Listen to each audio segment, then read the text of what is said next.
కొండగట్టును అభివృద్ధి చేసే బాధ్యతను తీసుకుంటామని కేంద్ర మంత్రి బండి సంజయ్ హామీనిచ్చారు. మహాశక్తి ఆలయం నుంచి కొండగట్టుకు పాదయాత్ర చేస్తున్నామన్నారు. బీఆర్ఎస్ ప్రభుత్వ హయాంలో ఈ క్షేత్రంలో అభివృద్ధి జరగలేదన్నారు. ప్రస్తుత ప్రభుత్వం పట్టించుకోవడం లేదని విమర్శించారు.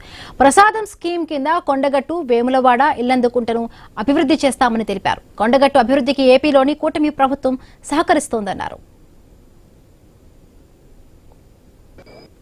అమ్మవారి ఆ స్వామివారి ఆశీర్వాదంతో గెలిచినటువంటి ప్రజల ఆశీర్వాదంతో గెలిచినటువంటి మా గౌరవ ప్రజాప్రతినిధులందరూ కూడా కొండగట్టు అంజన్న దర్శనం కోసమని వస్తామని చెప్పి ఆ రోజే మొక్కోవడం జరిగింది.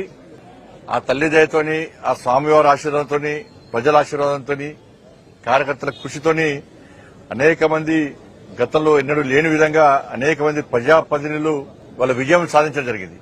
వార్డు మెంబర్లు గాని, ఉప సర్పంచ్లు గాని, సర్పంచ్లు గాని, కౌన్సిలర్లు గాని, కార్పొరేటర్లు గాని, మేయర్ గారు గాని, డిప్యూటీ మేయర్ గారు గాని అందరూ గెలిచినటువంటి ఈ శుభ సందర్భంలో ఆ మొక్కు తీర్చుకోవడానికి ఈరోజు కరీంనగర్లోని నేను నమ్ముకున్న, నన్ను ముందు నడిపే ఆ తల్లి దయతో ముందు నడిచేటువంటి నా తల్లి మహాశక్తి అమ్మవారి యొక్క సన్నిధానం నుంచి చాలా శక్తివంతమైన దేవాలయం, కోరిన కోరికలు తీర్చేటువంటి సన్నిధానం అటువంటి కొండగట్టు అంజన్న స్వామి దేవాలయం వరకు కూడా ఈ పాదయాత్ర నిర్వహించాలని చెప్పి నిర్ణయించుకున్న సందర్భంలో ఈ రోజు ఆ యాత్రను ప్రారంభిస్తున్నాం.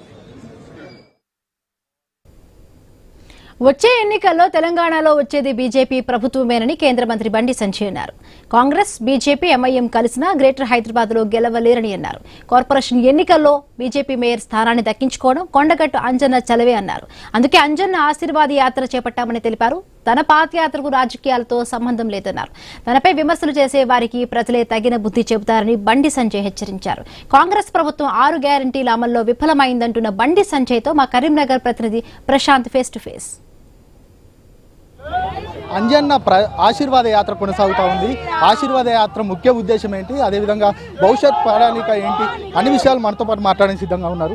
సార్ చెప్పండి, ఈ ఆశీర్వాద యాత్రకు సంబంధించి ముఖ్య ఉద్దేశం ఏంటి అంటే ఇటు ఉత్తర తెలంగాణకు సంబంధించిన కార్యకర్తల్లో జోషి నింపడానిక, లేదు పూర్తిగా ఈ యొక్క రాజకీయ యాత్ర ముందు కొనసాగుతుందా, భక్తి యాత్రనా? అంటే ఒక ధార్మిక యాత్ర ఇది. మీరు చూస్తున్నారు ఇక్కడ బీజేపీ నినాదాలు బీజేపీ జెండాలకు వెళ్ళేవు. ఈడ మొన్న కార్పొరేషన్ ఎన్నికల సందర్భంగా మేము కార్పొరేషన్లో గెలిస్తే కరీంనగర్ పార్లమెంట్లో స్థానిక సంస్థల్లో ఎన్నికల్లో గెలిచినటువంటి అందరితో కలిసి యాత్ర చేస్తాం మొక్కున్నాం. కాబట్టి ఆ మొక్కు తీసుకోవడానికి యాత్ర ఈ రాజకీయానికి అత్యంతంగా జరుగుతున్న యాత్ర. ఇతర పార్టీ కార్పొరేటర్కి వచ్చి స్వాగతం పలికి మీరు చూసారు. కాబట్టి ఇవాళ యాత్ర ఎవరికి ఏ పార్టీకి సంబంధం లేదు, అందరూ కలిసి ముందుకు చేస్తున్నారు యాత్ర కోసం. ఈ 6 గ్యారంటీలకు సంబంధించి ఇప్పటికి 2.5 ఏళ్ళు అవుతా ఉంది కాంగ్రెస్ పార్టీకి సంబంధించి.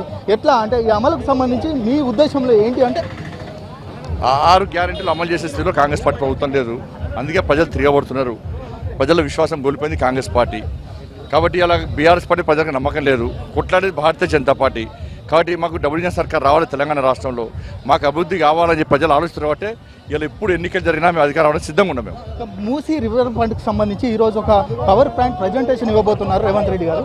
దీనికి సంబంధించి మీరు ఏం చెప్తారు? నిన్న కొన్ని వ్యాఖ్యలు చేశారు. బీజేపీ, బీఆర్ఎస్కి సంబంధించి మూసీ పరివాహక ప్రాంతాలలోనే నివసిస్తే తెలుస్తుంది వాళ్ళ బాధలు ఏంటి అంటే అని చెప్తున్నారు. ఇండోలో చేసిన ముఖ్యమంత్రి, మరి ఇండోలో చేసిన ఇలా ప్రజల ఇండ్లు ఊలగొట్టి ప్రజల ఆస్తులు ధ్వంసం చేసి కనీసం పట్టించుకోకుండా బుల్డోజర్ పెట్టి ప్రజలను ఇబ్బంది పెట్టడానికి గాంధీ విగ్రహం పెడితే గాంధీ, మహాత్మా గాంధీ ఒప్పుకోడు.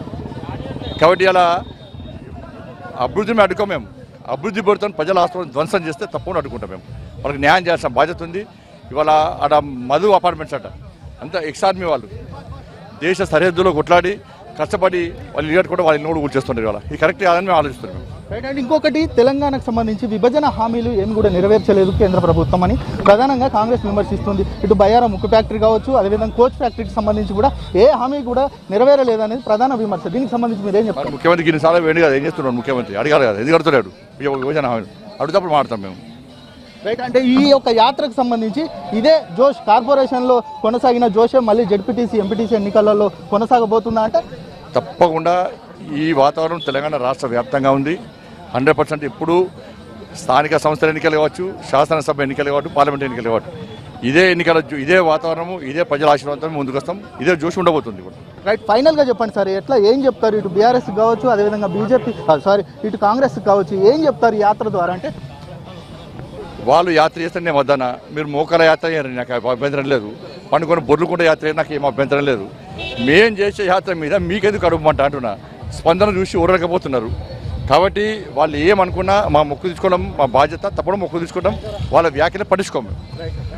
ఇది మొత్తానికి కేంద్ర మంత్రి బండి సంజయ్ చెప్తా ఉన్నారు. యాత్ర ఎవరు చేసుకున్నా మేము చేస్తాము. ఖచ్చితంగా ఈ ఎన్నికల జోసే కార్పొరేషన్ ఎన్నికల్లో వచ్చిన ఫలితాలే రానున్న ఎంపీటీసీ జడ్పీటీసీ ఎన్నికలలో రాబోతున్నాయి. ఇక తెలంగాణ వ్యాప్తంగా ఇక రానున్న సాధారణ ఎన్నికలంతా కూడా బీజేపీ మయం కాబోతుందనేది కూడా బండి సంజయ్ చెప్తా ఉన్నారు. కెమెరా పర్సన్ ప్రేమ్ సాగర్తో ప్రశాంత్, ఇటు కరీంనగర్ నుండి.